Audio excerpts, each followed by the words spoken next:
এটি বাইরেছে কিন্তু আরো আগে কিন্তু রাঁধি মন শীতের সিজনের সবজি অনেক আগে বাইরে রান্না তো জানেন তো এতদিন ধরে রাঁধিনো আনানো দাম বেশি আছিল এলাই অনাঞ্চে অন্য রাঁধি তো সিমের কথা করতেছি সিম হয়েছে সুন্দর তো লই এসে এতদিন আনানো অনেক আগে তো বাইরেছে তো তেলের মধ্যে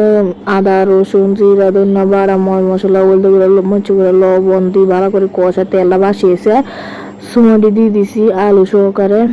ভালো করে কষা মাতন মনে হয় সই তরকারি ভালো করে না কষালে গন্ধ কয়েকটা তো আর একটু জল দিয়ে ভালো করে আরও একটু কষালুম তো কষানোর পরে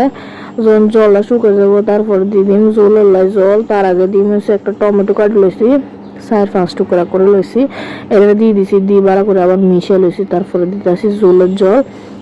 জল দিয়ে ভালো করে সিদ্ধ করলাম তো সিদ্ধ করবার পরে মাছ কিন্তু আগে ভাজি রেখেছি ঢাকনা দিয়ে সিদ্ধ করতেছি এদিকে তরকারি সিদ্ধ হয়েছে মাছটা ভাজি করে রাখছি যেহেতু আগে আবার দিয়ে দিন তরকারির মধ্যে দিয়ে ভালো করে উত্তরলাম আবার